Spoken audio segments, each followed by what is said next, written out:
everyone. A few weeks back now I reviewed the Prima Tropicals watercolour set, and I'm really pleased to say that finally, after about a month, I have the Decadent Pies set. It has finally arrived.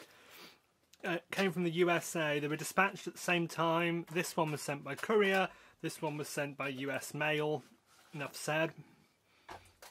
I think it probably arrived on Friday actually, and it's just got to me today. But opening it up, we have a swatch card on horrible shiny paper just like the last one. What I'm going to do right now is put in the iCards my review of the Tropicals set so you can watch that, because I'm not going to recover old ground by explaining the market and everything else. So the Decadent Pies set contains a number of kind of pastel-y sort of earth tones. There's a couple of blues, a sort of cerulean and an Antwerp blue. There is quite a nice green. There's a creamy kind of colour, something similar to light red, a pale pink, another cream, a brown, a more pinky pink. I think that's probably gold, silver, and some kind of pearlized white, as I know there are metallics in this set. So what I'm going to do is unwrap all of these, swatch them out, and then come back and give you my thoughts. Okay, I have unwrapped them all now, and I'm really, really pleased with the colours in this set. They're actually really interesting. So I'll just hold them up as they are. I have played and done some mixes. They're a lot nicer in person than they are kind of in the set. There is indeed a white that I think is pearlized, but I honestly can't tell, as I haven't tried putting it on a black background, but I might do that on camera in a second. And there are a really nice silver, it's supposed to be silver, gold and bronze evidently, but it's really a pewter, a brass and a copper, and they're really nice, a little bit of metallic, not too much. Really nice cream that is just like vanilla ice cream. Melted vanilla ice cream is exactly what that reminds me of. It's a Naples Yellow and it's really gorgeous. There's a really, really nice warm reddish brown there, which I really like. It's lovely and transparent. There is a pinkish, I think it reminds me most of those flesh tint watercolours that you buy, that I always used to think, well, you must have flesh the colour of a dead guinea pig if that matches your flesh. But actually I learned, someone told me, and they're sometimes sold with a posh name, they're sometimes called Jaune Brillante, spelt Joan Brilliant, which means bright yellow or brilliant yellow, and they're usually in proper sets, they're a mixture of either. There's usually two. There's Jaune Brillante 1 and Jaune Brillante 2. And one of them, and I can't remember which, is cad yellow and cad orange, and one is cad yellow and cad red. And the idea of them is that if you mix them with burnt umber in increasing amounts, you can get realistic skin tones. So that's the purpose of those. I don't know if that's going to behave in the same way, but I might try it out in a second and we'll find out. This is a really beautiful light red. Not really a brown at all, it's a red, and it reminds me of Indian red, and I really like it. This, it looks like baby poo. It's kind of like a yellow ochre, but also not quite a yellow ochre. It's like a dirty yellow ochre. The green is gorgeous, I really love it. It's a nice earthy green. And then the blues are indeed an Antwerp blue and a phthalo blue green shade. Absolutely textbook. So I'll show you how they swatched on the shitty shiny paper that they provide. So the white you can barely see at all, the silver, gold and copper shining away.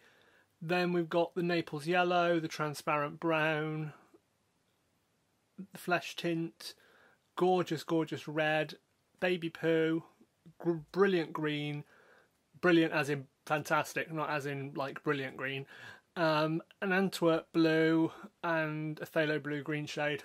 As to what Antwerp blue is, for those who don't know, it's a chemically modified Prussian blue. It's slightly more grey, so that's hence why I think that's what it is. So now I've swatched them out on watercolour paper because they look really different on watercolour paper from past experience.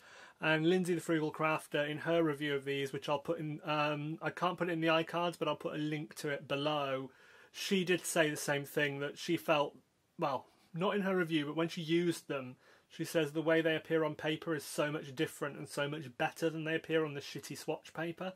So you've got a gorgeous, sparkling, shimmering, pearlescent white there, and the silver gold, copper, and I mean I'll put those over black in a minute because those kinds of colours always look good on black. We've got the Naples Yellow and the translucent brown. If you can see where the thin bits are, it's got a really nice depth to it. The Ugly Flesh tint, which is far more pink in person than the camera picks up. This gorgeous, gorgeous transparent Indian red. Actually, no, I'll tell you what that reminds me of is quinacridone burnt scarlet, aka brown madder. It's very similar to that.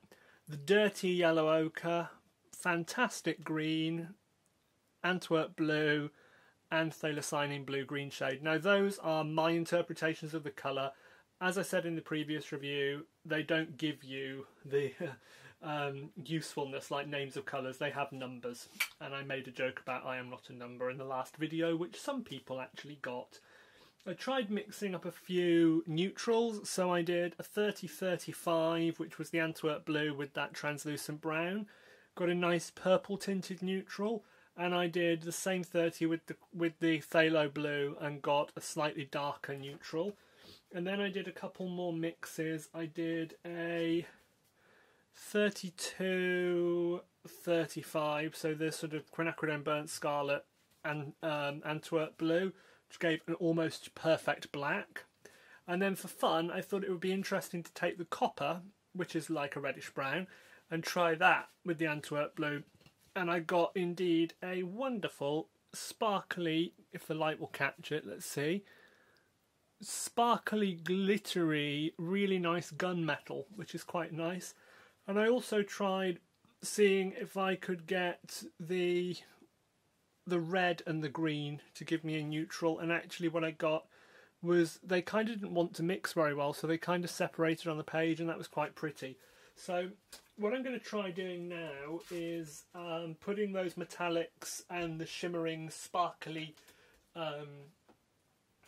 what would we call it? White, I suppose that's the word, isn't it? White, over black. So I'll just show you what I'm using. I'm using Black Pro marker from the days when they were made by Letraset. They're now Winsor and Newton. And Letraset, to me, are still the company that make the letters that you stick on and rub with the back of a spoon when we were at school, because we didn't have computers in the dark ages. But I love Pro marker. I mean, there are people out there who love Copics, there are people out there who love other brands. I've always liked Pro marker. They were the first alcohol markers I really used. They're pretty cheap compared to Copic. And my local art store has had some fantastic deals on them in the last 12 months, so I don't have a full set. I think I've got about 60, and I don't use them very much, to be honest. Love the smell. Don't use them very much at all, if I'm really honest with you, but I have the black and a blender live on my table. Now while that dries, I could give you a tour of my studio, couldn't I? But I'm not going to, because it's a tip. But I will show you what my desk is further over. So past the jars of grubby water that people have moaned about, shoe protector is there because I was trying it out to see if I could use it as a resist. It didn't work. I've got my T-ruler, my steel ruler, and a couple of other rulers in this little bamboo. It's meant for resting your tablet on when you're like sitting at a table, so you can watch films on it. But I thought it was cute, and I got it from the Futon company in the UK. Has a little drawer in the side which is meant for your charger. That's where I keep my erasers. And I've got in here my standard black my graphite pencils, I should say. I have got my Rotring Tiki lead holder, which has got a 0.5 HB in it at the moment. I've got a crap white gel pen and a good white gel pen, if I can find it. I'd like to show you what one I think is good, if I can find it. It may not actually be in here at this point in time. I have got my Micron waterproof pen. I've got my Rotring isograph, which is refillable, and I'm really disappointed that you can't watercolour over Rotring ink very well. I assumed you would be able to, and I ruined something by doing that, which was a bit of a shame. And then in the other section, I've got my Derwent thick and thin blender pens, which are Gamsol pens, and I've got burnisher and blender, Derwent burnisher and Derwent blender pencils. So the blender is a kind of a white blending pencil, and the burnisher is a sort of waxy thing. I like those, they're quite interesting effects. Got my knife for cutting down paper sheets with, and I've got my Pro Marker Black and Blender, and that's my good white pen. It is a...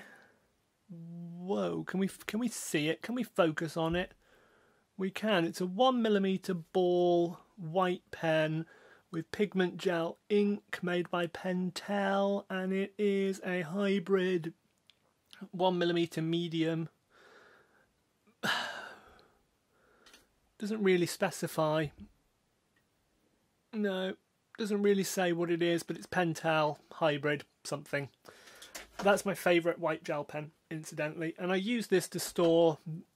Sorry, I use this part of that unit to store my notes. So when I'm recording videos, I sometimes will have notes to tell me what I'm going to cover, and I keep other tat on there. Way at the back over there, can we see it? No, I don't think I can actually. Oops.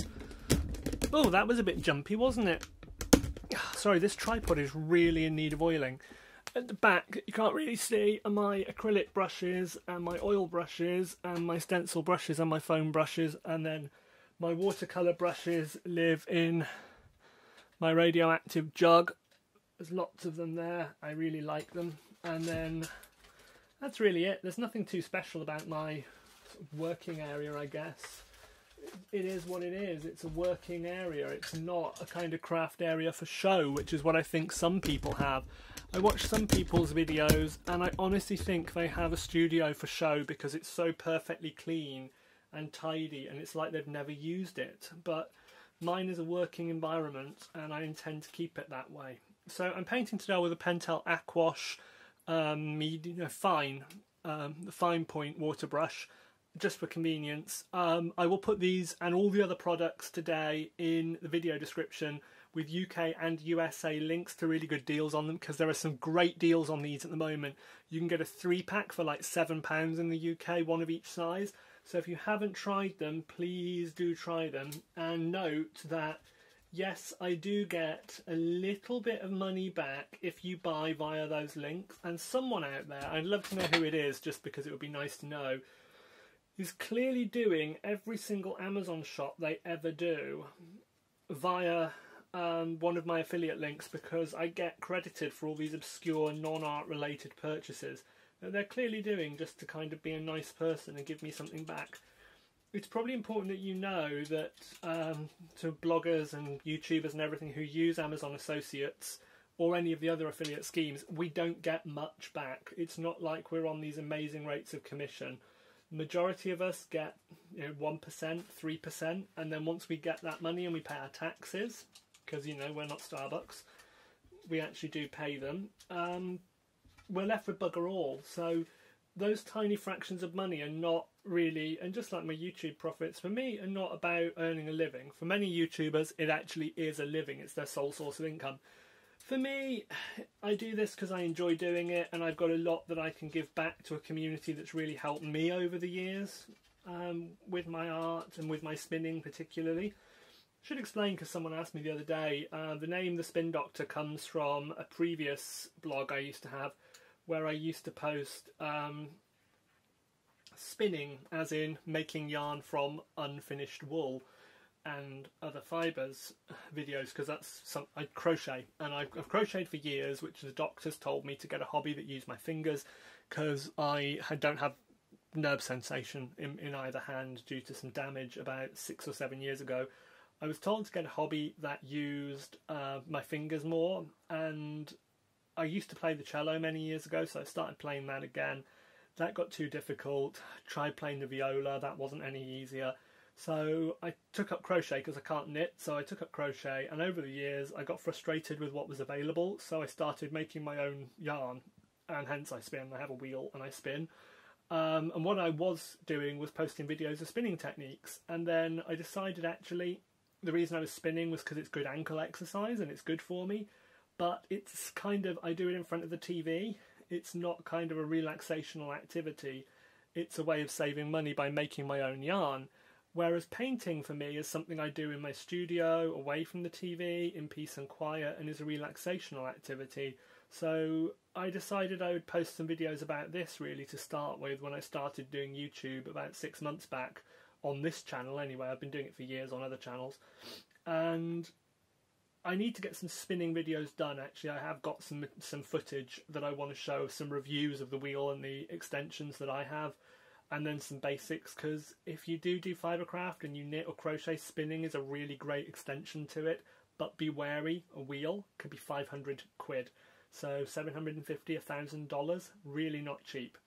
Anyway, I did a bit of a Spin Doctor Sits video there, didn't I, which are the videos where I sit and witter, but I was just waiting for this to dry really, because what you often find when you put white paint on, for example, is it doesn't really look white till it dries. So we have, let's get them close enough that this will focus, we have the white, the silver, the gold and the bronze, and I think they look great on that background. And to use the really naff phrase that so many, particularly, I'm going to sound really horrible now, so many US, particularly scrapbooking crafters say, is that really makes the colour pop. And I'm really awful. I'm sorry. I'm a horrible person. I actually play bingo when I watch YouTube videos, in that I have a list of words, and if I hear them said, I tick them off in my head, because I just find it really funny that you can kind of predict the way people will describe a product sometimes. You could do the same thing with swearing in my videos. So overall, my product review of this set is I love the white, silver, gold and bronze, copper. They are fantastic. I love the creams. I love some of the other colours. I want to try out this flesh tint now with some burnt umber and see how it goes. But as luck would have it, my burnt umber professional Winsor & Newton is at the bottom of the stack of my 5 palettes. So I've got my trusty Cotman set. Let's see if we can find the burnt umber. I always find it funny because when I abbreviate burnt umber it says bum B, and I just find that hilarious because I'm about 4 years old on the inside.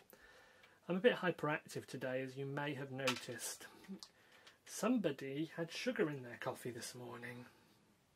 Somebody had a brownie at lunchtime.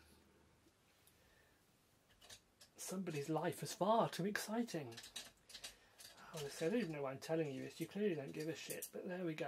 Right, what I'm going to do is I'm just going to use this Stratford & York Kielder size 4 round, which was one of the brushes I inherited in the Inherited Art Hall, which I will link in the iCards now.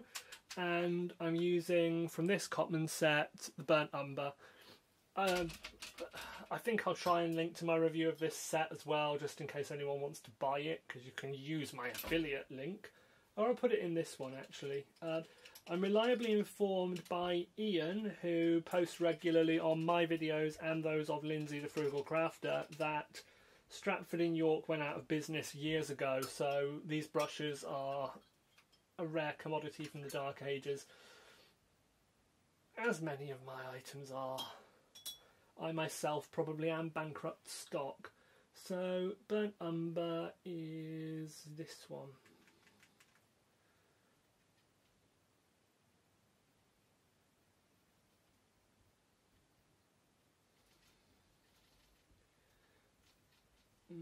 Not convinced that's giving a reliable flesh colour, but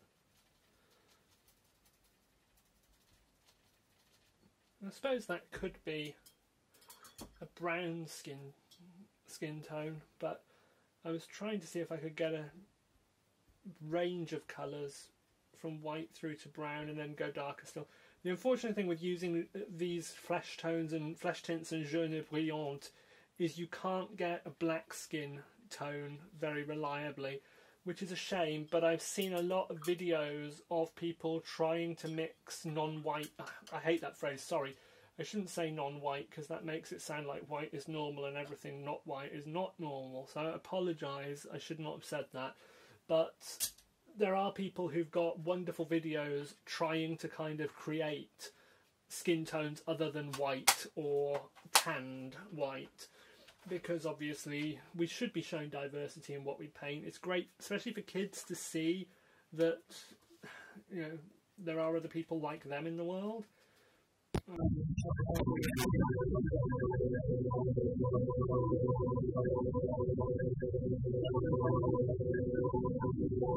Which, I'll tell you a story. About 10 years ago I used to work for a couple well, I worked for a guy, and his wife used to help him a lot because he ran a very large department, very busy man, and his wife used to help a lot, and I got to know both of them, and they were well into their 70s, and they'd both been former teachers at one point, and they were retiring, and they gave away a lot of their belongings because they were downsizing. So I was given books, I was given posters, I was given all sorts of things, a beautiful watercolour that I will show you in one of these videos, kind of in the urban sketching style that people like Peter Sheila or T.O. from Parker Blogs do, kind of before its time. It was painted in the 90s of a church in Bulgaria. Now, I think those flesh colours are not actually that bad, you know.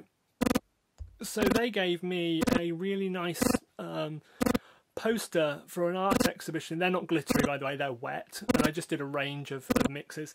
For an art exhibition in France in 1994 for an artist called Lucie Bugnol, and she's not really that well known, but she was a sculptor and an artist, and the poster is a charcoal picture of hers called Le Couple, the couple, and it's a couple where one partner is lying on a bench and the other one is sitting next to them, but the way she's drawn them and dressed them, you know, they're incomplete. They don't have faces, they don't have hair, and their clothes are just kind of shapes. It's quite an abstract image, is such that you can't actually tell whether it's a male-female couple, a female-female couple, or a male-male couple, or an intersex couple. You just can't tell. And I really liked that when I saw that 10 years ago. And what I've done since is, very often I will do things so that the people don't have any detail on their faces, and I'll dress them in unisex clothing, because I like the idea that when the observer looks at the work, they decide what gender they're looking at. They make the decision rather than me as the artist, and I think that, for me, is a nice way of being more inclusive in the work that I do. And I think it is important that we are inclusive. You know, there are plenty of painters out there that are heterosexual, so they always paint male-female couples. But think about the rest of us, please. It would be nice to be represented now and again. And I've seen some artists consciously trying to make an effort, and I know of one artist who sells his work for a lot of money. He will paint replicas of his own work at low price for people, and he will allow you to choose whether the couples are male-female or male-male or female-female in the reproductions, which I think is really nice and obviously adds value to those replicas that he paints. So there's my review and a little bit of wittering on gender in art, and thank you all very much. And just before I go, I wanted to say I really like this set. The colours in it are really useful. I think I will actually use this set in painting, particularly at the beach, which I know Lindsay's also done. She told me you can get a really nice sand colour using the gold as part of the sand, which I think is a great idea to give it a bit of sparkle like wet sand has. So I think I will actually use this set. I like it a lot, much more than the Tropicals set. And I would say, if you're trying to decide which one to buy, because I know these go up in price all the time, the Classics one looks crap, which is why I never bought it. The Tropicals one's got reasonably good general colours, but it's lacking a decent red, and it's lacking a decent cool yellow, so, you know. But this one has got a nice mix of colours. I could get some good neutrals out of that. It's got a decent red, green and blue. Between the two sets together, actually, they would work pretty well. So make your own minds up. You decide what you want to use, but I think the Decadent Pies one, if you paint seascapes, beaches, rocks, forests, woodlands, landscapes to an extent, anything like that, Decadent Pies could be a really nice sketching set for making those little sketches that we don't care how long they last, we don't care about light fastness because they're just a sketch we will use to turn into a proper painting later. And my only downside of them, which you'll see from the review of Tropicals, which of course I linked at the beginning in the iCards, is these do not mix wet in wet very well at all. So they're not good for a beginner as far as I'm concerned, because wet in wet is so fundamental in watercolour that if you can't do it with the paints, there's really no point using them. So thank you all very much, and goodbye.